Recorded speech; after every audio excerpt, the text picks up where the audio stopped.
If you're vegan, you've probably heard someone say this. Look, I agree with you. Factory farming is terrible, but we just need to change the system and go back to the good old days where everyone bought meat from their local farmer and all the animals were happy. But is that actually true? Was ancient farming any better for the animals? What's up, everybody? Natalie here, and today I'm going to be reviewing, well, it's really more like a summary, Chapter 2 of Vegan Propaganda by Earthling Ed. This chapter blew my fucking mind. Ed takes us into the past, present, and future of animal agriculture. We have two possible futures, and it's up to us to decide which route we take. But I'll get to that at the end of the video. For now, we just need to know that it's almost taken as a given that ancient animal farming was better than what we do today. Even some vegans believe this. Animals lived symbiotically with humanity for most of human history.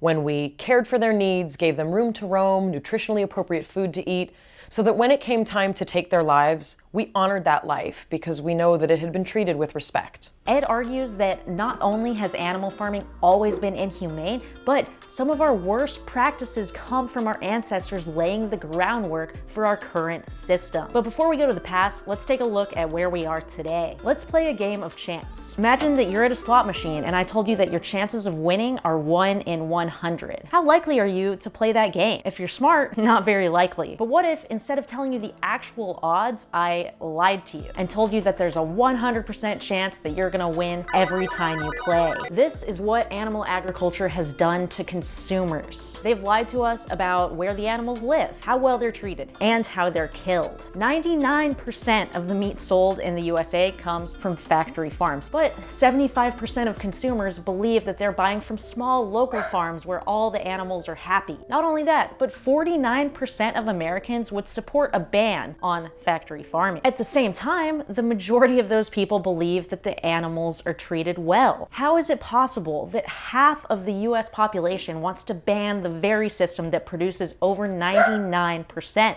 of our meat? Well, look around you. At the billboards, at the grocery stores, how many of them are advertising meat? And of those that are advertising meat, how many say organic, free range, or grass-fed? We've been sold a lie. To explain how we got to this point, Ed introduces the concept of the Overton window. The Overton window is a model for explaining how ideas become accepted over time. For example, the idea that women should be allowed to vote was once considered extreme, but now it's basically a given. Similarly, the Overton window of acceptable animal farming practices has shifted over time. But let's start at the beginning with the nomadic humans. These days, we like to think of ourselves as the top of the food chain. But is that really true? Early humans were closer to the middle of the food chain. Yes, we could kill smaller mammals, but against a real predator, we didn't stand a chance. We've artificially created our own food chain that places us at the top. Sometimes non-vegans like to justify eating meat by saying that eating meat made our brains bigger. Cooked meat makes brain big. But is this really true? Well, we're not really sure. But newer evidence has shown that it's probably because we learned how to cook grains, which are made of glucose, like our brains. Or it could have been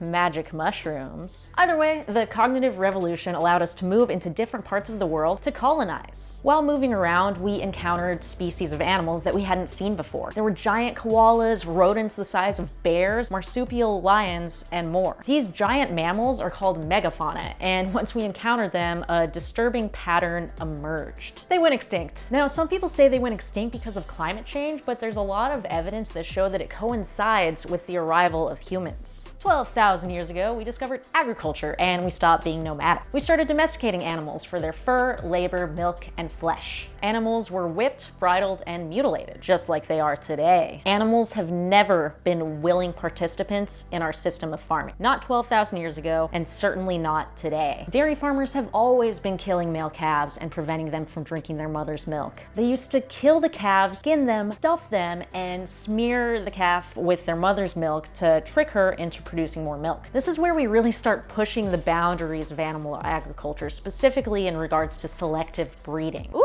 doggy, that Bessie there is a real milk machine.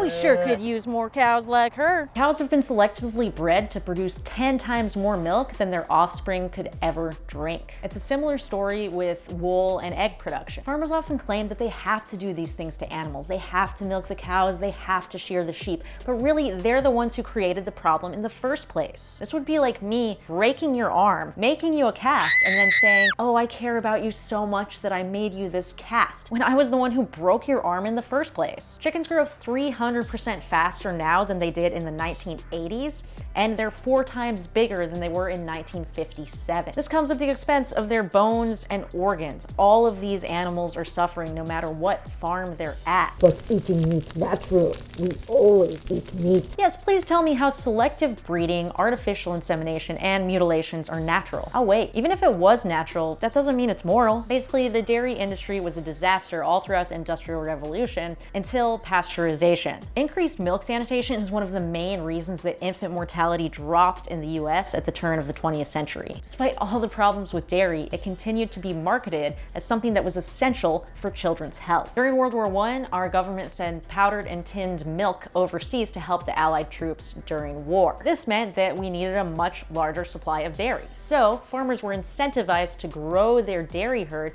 to meet the demand. After the war was over, there was a sharp decline in demand. Now, what are we gonna do with all this milk? Did they stop making so much milk because less people wanted it? Nope, they decided to increase demand through subsidies and advertising. If you grew up in the US like me, you probably remember those nasty little milk cartons they would always make us drink in school. All right, kids, finish up your milk and then it's time for recess. But teacher, milk makes my tummy hurt. Drink your fucking milk! But even forcing dairy on children didn't solve the supply issue. The government had to buy back so much cheese and butter from farmers that there were literal warehouses filled with cheese. You'd think this problem would have been solved by now, but in 2018, the USDA bought back $50 million worth of milk from the dairy industry. The invention of antibiotics in 1928 changed the course of history. Infections that were once life-threatening were now minor inconveniences. Doctor, I think my arm's infected. We've got a pill for that. Doctor, it burns when I pee. We've got a pill for that. Howdy, Doc.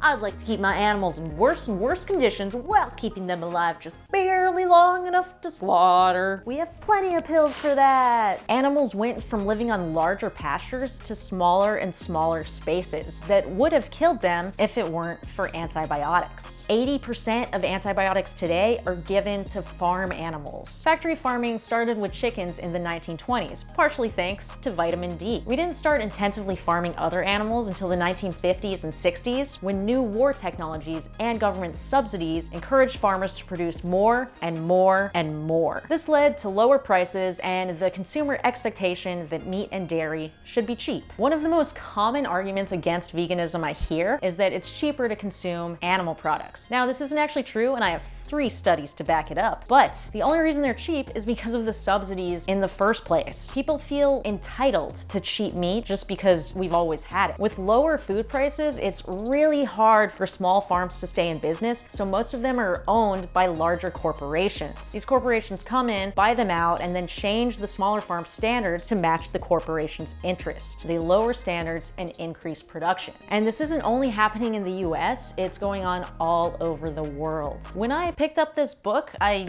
didn't think it would be scary, but the end of this chapter is, it's a bit much. Ed gives us a glimpse into the future of animal farming, and it's not pretty. The main issue is that the human population will continue to grow. This means we need to meet the rising demand for animal products. The average Chinese citizen today eats 4 times as much meat as they did in the 1980s. How can we possibly meet this demand with the limited resources that we have? One of the proposed solutions is to essentially lobotomize chickens and hook them up to life support until they're ready to be eaten. We have a broken relationship with animals. And we always have. We've devalued them so much that we're discussing editing their genes so that they're blind and deaf, so they're less distressed by the conditions that we're keeping them in. Is this really the road that we want to go down? If you're watching this now, you have a choice. If you're not vegan yet, you can take the red pill and open your eyes to the atrocity that's happening all around you. If you're already vegan, you can become an activist and join me in tearing this evil industry down. We have to stop animal farming before the Overton window believes that it's acceptable to eat lobotomized chickens. Thank you for watching today. If you enjoyed this video, please hit that thumbs up button. And if we get to 150 likes, I'll do a review of chapter 3.